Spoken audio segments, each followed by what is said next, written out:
and I'm excited to share internal family systems with you.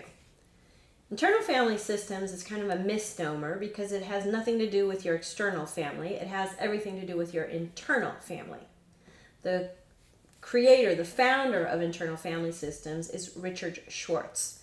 He was working with anorexic and bulimia teenage girls.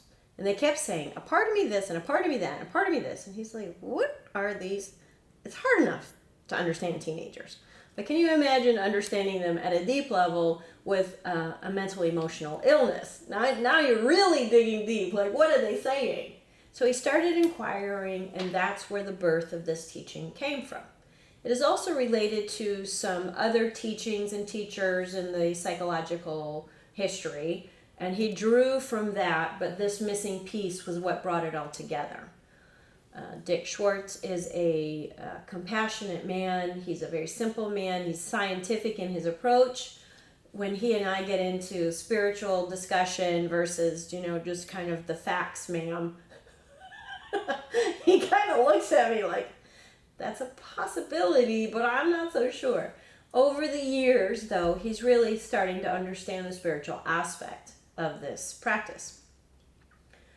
The premise of internal family systems is that we have parts inside of us. We have our true self, which is our best, most chill, easygoing, Buddha-like, Christ consciousness, higher soul version of ourself. And there's no agenda in that. There's no preference, there's no likes or dislikes, like nothing. You can't get that one activated. It just stands there and loves. So it's usually a silent part of us until we get into the dirt, and then it says, okay, everyone turns to that one and says, what do we do now? Who's leading around here? So if we feel like we're moving through life and there's no leadership, it's because the true self has been buried. There's parts of us that are always active.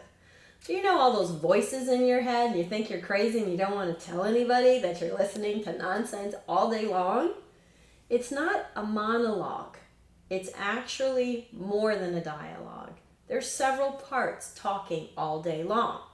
So if I have a critical part, and I used to have a very high critic inside, and the critical part, everything I did, oh, that's a mistake. Oh, you're doing that wrong. Oh, this is wrong. All day long. I was like, I could not get a break. So I was being highly critical of myself because I didn't want to get in trouble, is the reason why, because I got in trouble a lot. So in order to thwart getting in trouble, I hired a critical part of me to make sure I was doing everything as right as possible so I could avoid getting in trouble. But in the meantime, the critical part was stressing me out. So for years, we can go living with these parts. People can have angry parts. People can have very low self-esteem part. A part that we all live with is the part of us that is totally convinced that we are worthless. Anything I do doesn't matter, it doesn't count, I'm not important, I shouldn't speak up for myself. Like, it's there, it's embedded. It is in our gifts that we have been born with. We've been given a personality, a gender, a family dynamic, a culture, and a sense of worthlessness. The theory is that our ego is not worthy. Our spiritual self, our true self, is definitely worthy of all the promises, worthy of living heaven on earth. But our ego, which is, I'm not going to curse on my show, but that's what ego sometimes can be. So when ego is activated, spirit is covered up, always present, but covered up, and these parts can cause mayhem. Whenever we have a trauma, what basically happens, no matter what age we are, but mostly in childhood, is we get flooded with emotions. We don't understand what's happening. Our paradigm of reality has been shifted, usually in a negative way. When our system gets overloaded, we go into shock. We go into shutdown. So our mind, our energy body, our survivor, fight, flight, all of that gets activate. Our hurt feelings, our fear, our terror, our sense of protection, our sense of being separated from, all of that just comes in, floods in. We don't know what to do with that. We don't have tools. There's not a therapist on site right there. So we just lock that in. It almost creates like an energy ball and then gets stuffed aside. And then we walk through life, and then another one, and then another one, and then another one, and another one. Some people say, oh, so what about the past? That's the past. Who cares about that? Nice try. We live from the past. So if I go into, say there was a car accident, every time I get into a car, my car accident trauma is like, it's like, no, we're not, it's okay. But there she is. So every time we start a new relationship, every time we go on a job interview, every time something like that similar happens, that part is in our ear saying, oh my God, what's going to happen? Then we have another part that has to compensate for that part. So now we have two parts talking about this one subject. Can you imagine all day long if we were slow enough to listen to all the thoughts that were streaming through? And I think somebody did count, it was 30 to 60,000, something ridiculous. Like, how do you get any work done with all these thoughts going through our minds? Each time we have an opposite thought to compensate, so we're having all of these tennis matches of words, thoughts and ideas going back and forth in our head. So if you really want to start paying attention, listen to the thoughts and see that each body of idea is one part of us. So for instance, this critical part. Every time there was criticism, it was just that one voice. So every time there's worry, it's just the one voice of worry. Anger is a horrible one because it's just always lurking. The movie Inside Out, which is an animated movie, it's not just for kids, I'm telling you. It is so important to watch that because some of the writers on that film were people who are doing the internal family systems, and they helped create the ideas behind them and under them. It is beautifully depicted on how our mind works and how our emotions work, and how understanding these parts of us, we can touch base with them and then heal them out. So when we have traumas and negative incidences in our history, we're living from those parts. When we start doing the work of internal family system, of the subconscious, then we can talk to those parts, heal them out, rearrange how they experience me and today's world, and then integrate that. I've done over 4,000 individual sessions, and I am still fascinated about the depth of this work and how effective it is and how life-changing. People come to me and within an hour we heal out a big piece of work and their life has changed. When it comes to willpower versus subconscious, 10 out of 10, subconscious is going to win. Willpower doesn't have a chance. It's ego-driven. The problems are in the ego. So how do you solve a problem with the problem? You can't. When we eat too much or when we have addictions, they're so hard to conquer. They're even hard to recognize. So not only do we have the addict, we have this other part that tries to pretend like there's not an addict in there. So then the person who has enough consciousness, they'll be like, no, I don't have a problem. I just have 4 beers a day. That's not a problem. I'm fine. I'm not drunk. I do my work. Everything's fine. There's no problem. So that's another part. But the addict is like, more, I need more, blah, blah, blah, all the day. They can't wait to get home to get that drink or to have that cigarette or to be addicted to text or workaholic. They think they're being productive and they're proud to be such a workaholic. But again, it's an addiction. I just have a lot of sympathy for addiction because it's frantic and the addiction's not the problem. The problem when people come in to do their work with me is the stuff that causes the addict to get activated. The addict inside, within, thinks it's the hero. Don't worry, I got this. We're going to go home and we're going to use and everything will go away. All your problems will go away. All your emotions will go away. Everything will be fine. Just get me to the cigarette. Get me to the drink. Get me to the marijuana. Get me to whatever it is that you use. Anger, people can be addicted to anger. So you think, oh, they're not an addict, they're just angry. Well, they're just traded it out. So we can quit one kind of addiction and move it into another. Because if we're never addressing the cause that turns that into effect, that turns that into a cause of our lifestyle or our relationships or our self-love, that's the deal. So in internal family systems, what we do in the subconscious work is we address the things that get the addict activated. I believe that people suffering from addiction are very sensitive people, and the world has just overwhelmed them. It's too much. Too many emotions, too many disconnections, misunderstandings, gentle children, so sweet, but aggressive parents, or the world's a scary place and they can't handle it, so they run into using. So I think drugs and alcohol are so prevalent in teenagers because that's what's available. Subconscious work isn't really available in the mass consciousness. Prayer, meditation, it's not really available. Drugs and alcohol, whoop, cigarettes, there they are. So that's addiction, and that's how that one works.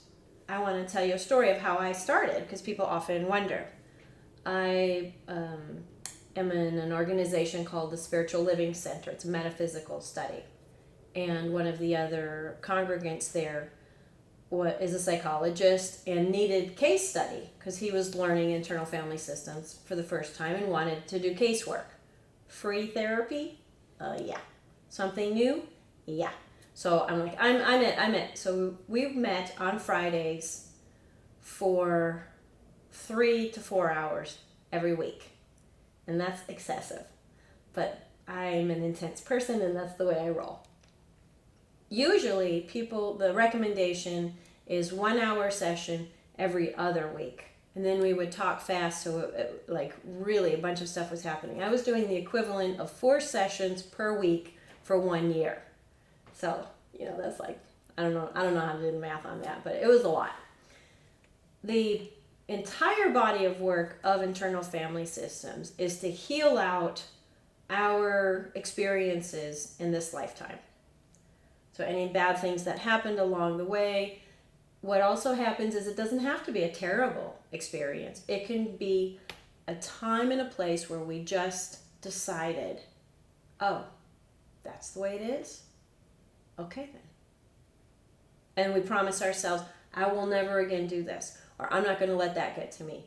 So somebody who I now understand, I'm a very sensitive person, and by the time I hit like 12, I was some like hard blankety blank because I've had it.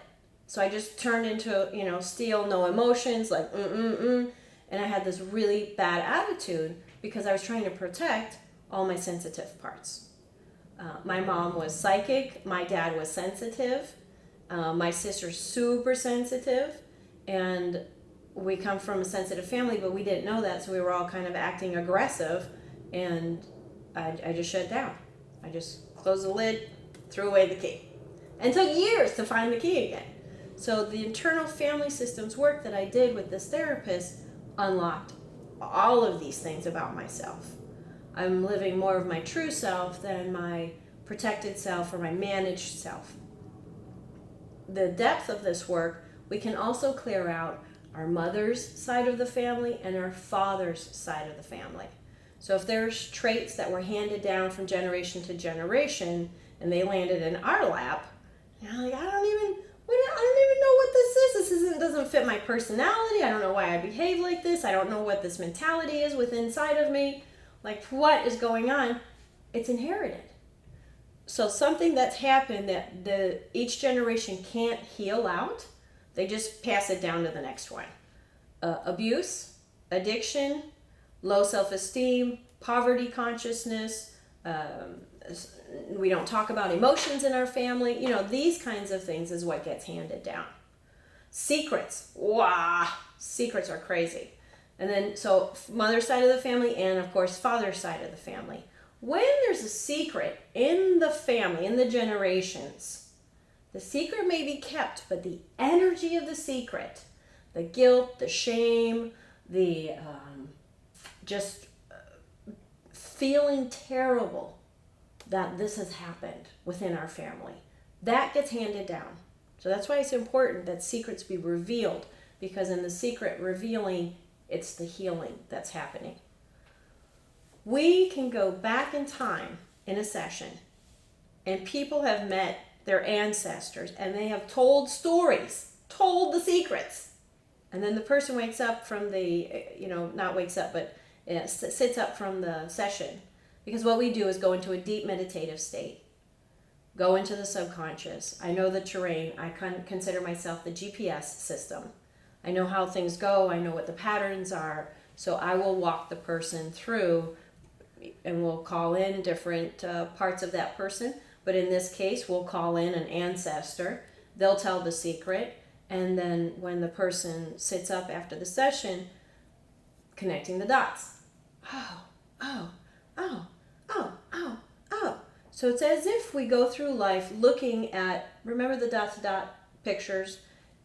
But if you just see a bunch of dots and there's no numbers on there, and there's no start, and we just look at our life and we go, what is this?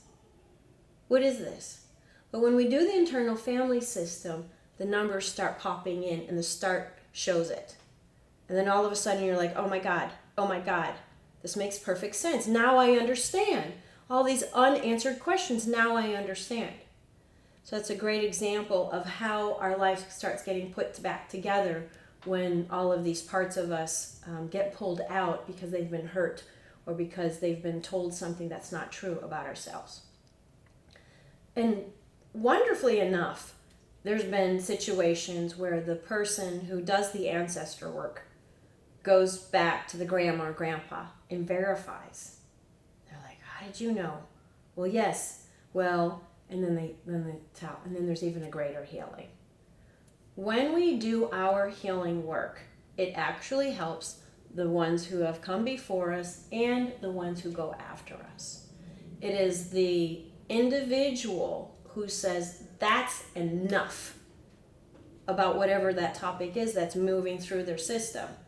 And they're the ones who say, I'm strong enough to face this thing.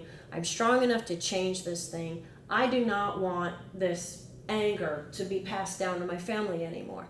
Even if the person coming in doesn't have children, their nieces and nephews and cousins and so on all still get affected because it's a family legacy that's being altered. And sometimes we're like, oh, why is this so hard? I'm one person, I've done these 4 things, why is this so hard? It's not just your life that you're dealing with. You're dealing with an avalanche of the hand-me-downs that you've inherited. So it's almost like we have this work being brought forward that we have to heal. Now we don't have to, but that we want to heal to relieve ourselves of the burden that no other generation has been able to do so. Very often we'll talk to people who have passed. So fathers and mothers and siblings and exes and so on. Conversations that haven't happened that need to still happen. We have those kinds of conversations. Then, my favorite part is the past life work. When I was on when I began my spiritual path, I was always like, oh, past life, God, that's going to be so cool. I wonder what I was. I wonder how I've been. But we forget on purpose. It's a really good thing that we don't remember our past lives. We have enough garbage in this current life, I promise you. So when we can clear that out and start clearing the ancestor stuff out and the past life out, then the purification process is fantastic. In my past life, I've been, so when you start remembering the past life or being revealed to the past life, it's not the lovely stories that come out. No. It's times that I've been terrible. It's times that terrible things have happened to me. Those are the first memories.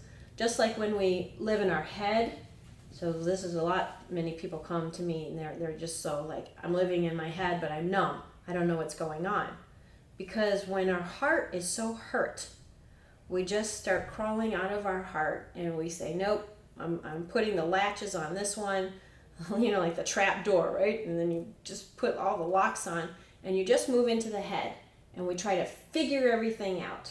I studied science of mind because I just wanted to understand what's going on. all the questions are in the mind, all the answers are in the heart. So we can willpower our way into behavior. We can try and fix things and fix other people and do everything perfectly, but it doesn't solve the problems. If there's pain in our heart, that's where we need to go. And you can't heal the heart from the head. It doesn't work that way. So when we go from the head back down into the heart, the first thing is what? Pain. So when we're in a place of pain and we're in a place of healing, the yucky stuff comes up first. Of course, when we're doing past life work, the yucky stuff comes up first. So we have to be strong enough to face those things about ourselves in order to do the healing. That's why this lifetime gets healed out first, basically. I have had a customer come in and she went straight to a past lifetime. It was such a full story with so many layers that is specifically going on in her current life. So the troubles that she was having on in her current life that brought her in to see me was specifically related to that major event in a past life that made perfect sense. And she was able to this whole thing just fell apart because the past life thing got healed. So after I did all of this work with this gentleman, I said, oh my God, I have to do this work with other people. Like, this was so meaningful. And he said, well, you can't. I said, what do you mean you can't? He said, you have to be a psychologist. I'm like, well, I'm not a psychologist, but I am a minister. I'm a licensed minister. So he said, well, look, why don't you just come to this thing with Dick Schwartz and this conference? And it was here in Georgia. So we went, and Dick Schwartz said, okay, I need a volunteer. And my hand just automatically, like, I have a part that my hand raises every time somebody says they need a volunteer. I love volunteering, and I know the benefits of volunteering. And I'm in a room full of psychologists, professional psychologists who I don't know their language, I don't know their ways, that's not my world. And he's like, okay. And I'm like, oh no. So I go up there, my body starts shaking, everyone's looking at me, and he's like, come on, everybody, gather around. So now people are sitting on the floor all around, and everyone's looking at me. So I just had to do tunnel vision, just look at him. And we went into a session. Now, this is not normal because nothing I do is normal. I ended up meeting my higher soul. It was crazy, and it was very beautiful. And a few clairvoyants in the room later came to me and said they told me what they saw. It was really incredible. So I said, listen, can I take the classes? And they said, yes, well, we need letters of recommendation. Just because you're a minister, you have a license. My ministerial practice was a 6-year study, so, it's something. And then I had an evaluator who was monitoring me for 6 months. I've taken all the classes, and that's 300 hours of training. And I cannot say enough about how good it is, how effective it is, how beneficial it is. I've worked on cancer patients, suicidal patients, clients who come to me and their life's a complete mess. Clients who come to me trying to save their marriage, but realizing it cannot work. So they've gracefully moved through a divorce process. I've helped dying. I've helped people die gracefully. I've helped a lady who she's 80 years old, and she has been through so much trauma in her life. And her concern is for her boys. They're grown men, but she wants to do this work so she can clear their karma because of the things that she feels like she's given to them. But it's not even her. It's stuff that she's dealt with in her life and then tried to do the best that she can to be a good mom, but failed because look at what she had to work with. So she's clearing that out for her children. I've heard secrets that people have kept their entire lives. So many things around molestation. Something that can take 3 minutes can take somebody's spirit away. They can rob them of their innocence. So you think, oh, how effective that 3 minute, like what once? No, it moves them from going in this direction for their life, and it sidetracks them, and they end up way over here and say, what's the matter with me? What's the matter? I know that my path, my life should be here. How did I get here? And then we find out, oh, here's where the turning point was.